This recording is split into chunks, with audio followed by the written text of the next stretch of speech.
Hi again everyone, welcome back again di Bitcoin Update. So untuk update malam hari ini, saya percepat proses upload videonya karena kita melihat ada pergerakan yang sangat menarik ya pada Bitcoin. Unexpectedly kita melihat Bitcoin rebound hari ini, terutama pagi hari ini disebabkan oleh satu buah kebijakan yang ternyata diambil oleh Jepang.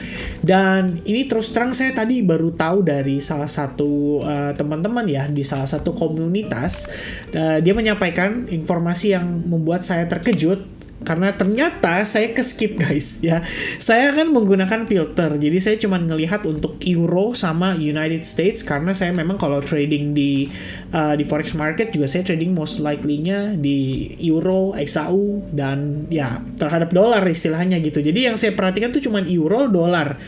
Ternyata Jepang di sesi Asia pagi hari ini itu mengambil kebijakan di mana BOJ itu ternyata memang dijadwalkan akan ada monetary policy statement. Dia mengeluarkan statement yang mengejutkan. Satu, teman-teman, BOJ di sini atau Bank of Japan itu tetap menjaga suku bunganya di minus 0,10%. Amazing. Ibaratnya di saat Amerika Serikat terus naikin suku bunga, di saat negara-negara lain di Eropa, zona Eropa naikin suku bunga, Bank of Japan itu still bertahan dengan pendiriannya dan tetap di angka 0,1%. Minus ya, bahkan minus 0,1%. Apa sih sebenarnya artinya? Kelihatannya Bank of Japan itu lebih concern terhadap ekonominya dibandingkan dia menekan inflasi. Terus terang, saya belum ngecek sih seberapa jauh angka inflasinya, tapi setahu saya tadi targetnya 2% juga, berarti Japan inflation, let's take a look guys. Japan inflation saat ini di 3% ya, itu di bulan Agustus. Kita coba cek lah ya teman-teman di Trading Economics. Let's take a look ya. Sekarang Jepang tuh, data terakhir, datanya nggak tahu ya, ini kayak kurang lengkap ya, karena terakhir menunjukkan di angka di bulan September itu sekitar 3,7%, berarti memang angkanya cenderung naik nih. Kita lihat ya teman-teman, angkanya terakhir 3,7% itu based on report, dan targetnya kalau misalkan tadi saya nggak salah baca adalah diturunkan menjadi 2%. Kayaknya saya nggak baca yang ini dia teman-teman ya. Jadi he added that it is too early to debate an exit from the current policy and that strategies for an exit should be discussed at policy meetings if the economy nears the central bank's inflation target of 2%. Nah, apa sih yang sebenarnya dilakukan oleh Jepang? Kalau misalnya teman-teman ingat waktu lalu ketika Amerika Serikat terus naikin suku bunga, itu kan sebenarnya mengancam mata uang lain untuk tertekan. Tapi di Jepang itu ngejual stok dolarnya mereka. Jadi istilahnya mereka ngelepas dolarnya mereka, yang akhirnya itu sebenarnya kebijakan yang mengejutkan juga ya. Karena ketika diambil seperti itu menguatkan nilai yen. Dan ternyata hari ini kebijakan yang diambil oleh Bank of Japan adalah mempertahankan suku bunga tetap di minus 0,10%.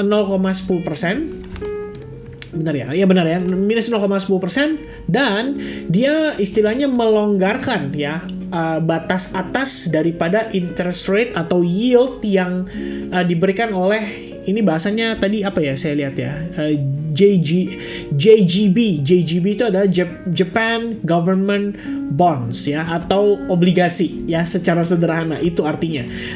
The BOJ will expand the range of 10-year Japan Government Bond yield ya, dan meningkatkan fluktuasi yieldnya dari 0,25% menjadi 0,5%, katanya seperti itu. And minus 0.25 percentage points to plus and minus 0.5 percentage points. Ya intinya ditingkatkan. Jadi sebenarnya yang diambil kesimpulannya adalah di sini Jepang mau mulai melakukan pengetatan ya, atau ya kita bilang bahasanya di sini signal lah, merupakan signal pengetatan. Karena kalau misalkan dia meningkatkan obligasinya, berarti ekspektasinya itu adalah orang-orang nggak taruh di bank. Istilahnya dia beli yang namanya bonds yang diberikan, istilahnya yang dijual oleh si Bank of Japan. Anggapannya uangnya kembali berarti ya teman-teman ya, kembali lagi ke Bank of Japan. Jadi kalau misalkan saya beli nih, saya dapat yieldnya sekian, wah lumayan nih, ya udahlah saya tabungnya daripada di bank, mendingan saya tabungnya di ya government bond saja, atau saya beli obligasinya aja, kan lumayan dapat bunga, istilahnya kayak gitu. Dan otomatis dia tarik balik nilai, dia tarik balik yennya. Mungkin tujuannya adalah untuk menekan inflasi, tapi dari sisi dengan menjual bondnya ya. Itu yang sedikit yang saya tangkap ya sebetulnya. Jadi dengan keputusan yang diambil oleh si Bank of Japan ini menyebabkan saham indeks di Jepang itu turun hari ini senilai 2,4% ya, minus 2,4%. Sementara yang terjadi impactnya terhadap dolar ini lumayan mengejutkan karena dolar jadi kembali tertekan ya pada saat di sesi Asia. Kalian bisa lihat ini jam 7, jam 9, and then pas jam 10 ya, kamu bisa lihat boom ya, tiba-tiba dolar indeks drop, dan rupanya dropnya itu disebabkan oleh kejutan ya yang diberikan oleh Jepang. Dadah ya, dibikin kaget. Karena di saat yang bersamaan kalau teman-teman lihat USD Japanese Yen, boom, dia turun ya. Turun ini bukan berarti melemah loh. Turun ini berarti menguat. Sama halnya kayak misalkan contoh rupiah sekarang misalnya di 15.600. Lalu begitu si istilah pemerintah atau perbankan di Indonesia mengambil kebijakan yang menguatkan mata uang rupiah, itu langsung turun signifikan. Misalnya turun menjadi 15.150 lah ya.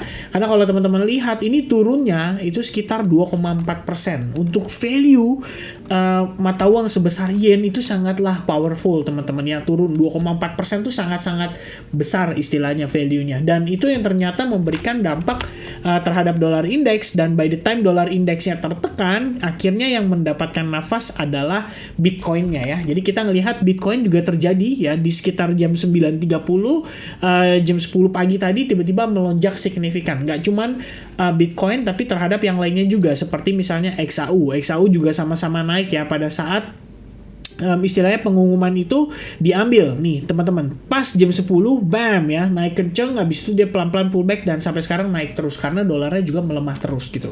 Dan ya, itu adalah kabar baik sebenarnya.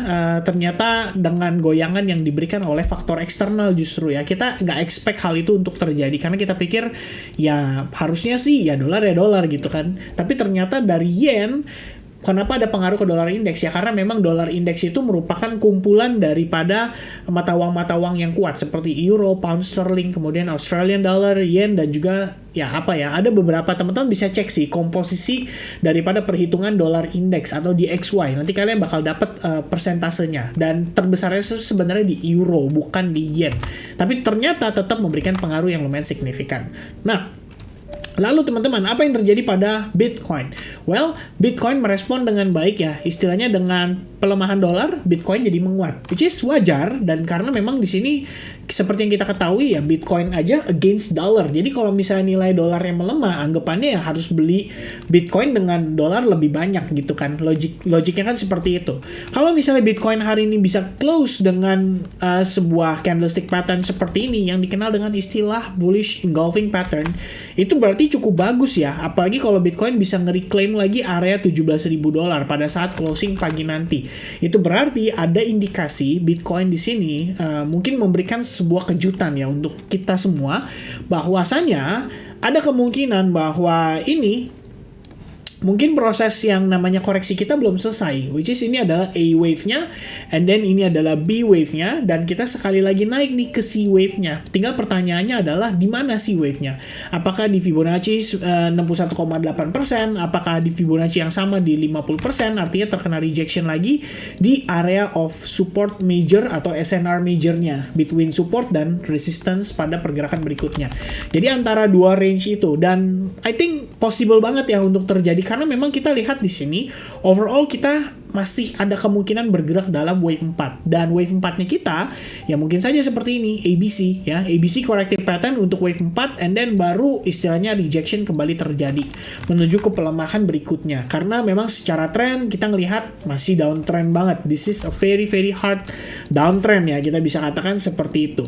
Alright, nah itu based on time frame daily yang kita lihat lebih kurangnya seperti itu bisa menjadi acuan sementara ya. Kalau misalkan seandainya kita bisa close dengan positif, membentuk semacam reversal candlestick pattern. Nah, kemarin teman-teman kita udah bahas juga ini di video yang saya upload tadi pagi lebih tepatnya.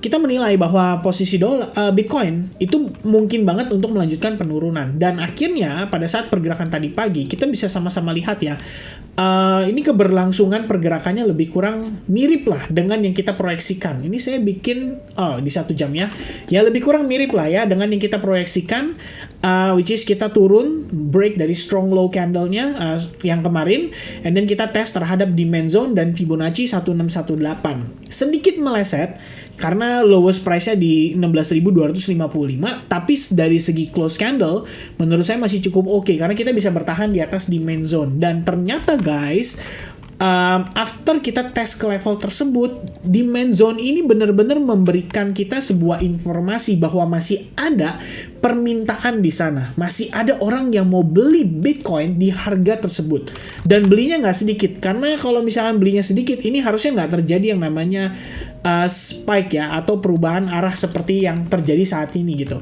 Kalau bagi saya menilai ini adalah situasi yang dinamakan dengan istilah V formation, which is after V formation biasanya saya manfaatkan ketika harga itu menjadi sideways setelahnya. Jadi kalau kalian lihat ini menjadi sideways, and then break, and then pull back, retest terhadap demand zone-nya, kita lihat di time frame 15 menit, maka kalau misalnya harga bisa bertahan di level atau di atas range tersebut, ini akan menjadi opportunity untuk melakukan long pada Bitcoin. Dengan catatan, ya sekali lagi ini note keras nih, note atau peringatan keras dari saya.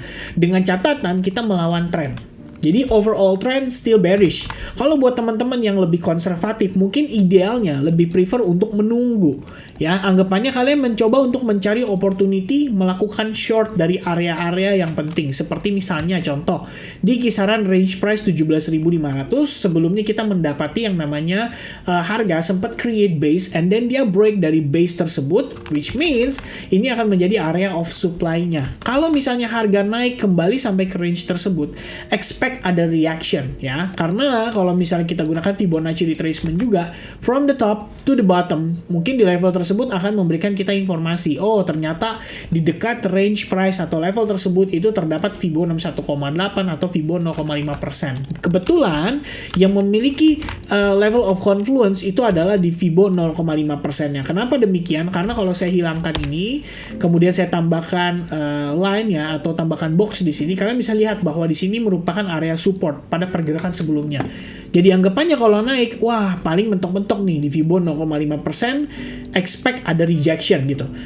Kalau misalnya rejection terjadi dan kamu melihat, wah ada opportunity nih untuk melakukan short. Nah ini sebenarnya lebih prefer untuk melakukan short, karena sekali lagi kita following the bigger trend ya. Walaupun secara time frame daily tadi, ya kita bisa menilai lah, istilahnya ada probabilitas harga untuk naik lebih tinggi, karena apabila ini adalah ABC corrective pattern, which is wave 3, A, B, C, baru kemudian dia wave 5 ya. Lebih kurang seperti itu gambarannya yang kita pribadi lihat pada pergerakan Bitcoin untuk saat ini. Jadi kalau misalnya teman-teman mau manfaatkan dari sisi longnya, it's okay, no problem. Istilahnya yang penting kalian punya perhitungan dari segi risk rewardnya ya. Kalau misalnya kalian melihat bahwa oke nih, kalau gue long di sini dengan pertimbangan stop loss gue di bawah lowest price terakhir, karena tadi sempat nge-spike ya, kamu bisa lihat di sini ada buntutnya, maka target profit saya kalau 1:2, apakah bisa nih tercapai? Masih oke lah, karena kamu punya space sebenarnya naik sampai di Fibo 0,5%. Ini kan yang dikhawatirkan, tapi ternyata dia kenaikan sekitar 1,5% aja, kamu udah bisa nge-book profit sekitar 1:2 dari resikonya. Jadi kalau misalnya rasio resiko kamu itu di angka let's say 1 atau 2% dari capital, misalnya di sini kamu siap rugi $10, then your profit is gonna be $20 ya. Syukur-syukur kalau kamu beruntung, kamu bisa ngelihat marketnya impulsif naiknya dan akhirnya mencapai area yang menjadi potential resistance strong untuk pergerakan si Bitcoin. Therefore, kamu bisa melakukan exit pada area tersebut atau mempertimbangkan untuk maintain posisinya dengan cara menggeser stop loss.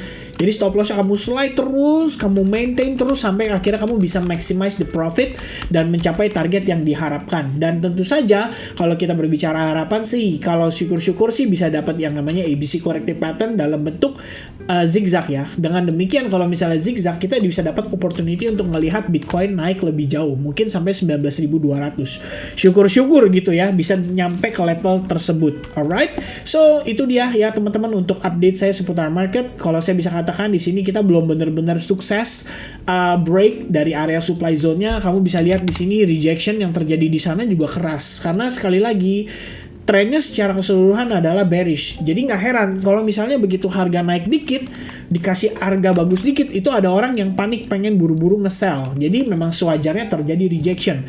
Apalagi kita dekat dengan area supply zone. Kamu bisa lihat di time frame daily, 1 hour ya. Jadi signifikan nih ketika ada shooting star di sini kan berarti ada yang nge-sell dong dalam jumlah besar dan itu bisa bring back the memories. Ibaratnya kalau orang sebelumnya dia lihat wah di sini nih terakhir harganya jeblok nih. Ya udah kita bisa nge-sell lagi di harga yang sama walaupun sebelumnya terkena stop loss maybe tapi in the end mereka bisa masuk lagi ke market. Alright? So itu ya sedikit teman-teman update dari saya seputaran Bitcoin, seputar market juga. Thank you buat tadi yang udah nge-share tentang yen ya. Hopefully yang saya share ke teman-teman juga mudah-mudahan nggak salah, mudah-mudahan tepat. Dan in the end kita bisa ngelihat mungkin Bitcoin slightly naik lagi ya walaupun tipis-tipis tapi ini bisa menjadi sebuah pengharapan ya untuk melihat Bitcoin setidaknya terrecovery agak lebih jauh mungkin sampai kisaran 18,5 atau mentok-mentok ya 19.000 ya. Hopefully seperti itu. Oke, once again everybody, thank you very much for watching this video. I hope you guys enjoy dengan informasi yang saya deliver dan mudah-mudahan bisa memberikan manfaat yang positif atas apa yang saya bagikan baik itu dalam bentuk technical analysis atau dalam bentuk fundamental yang saya sharingkan. I think that's it for me today. God bless everyone. Have a nice day and see you guys again in the next update. Cheers guys. Bye bye.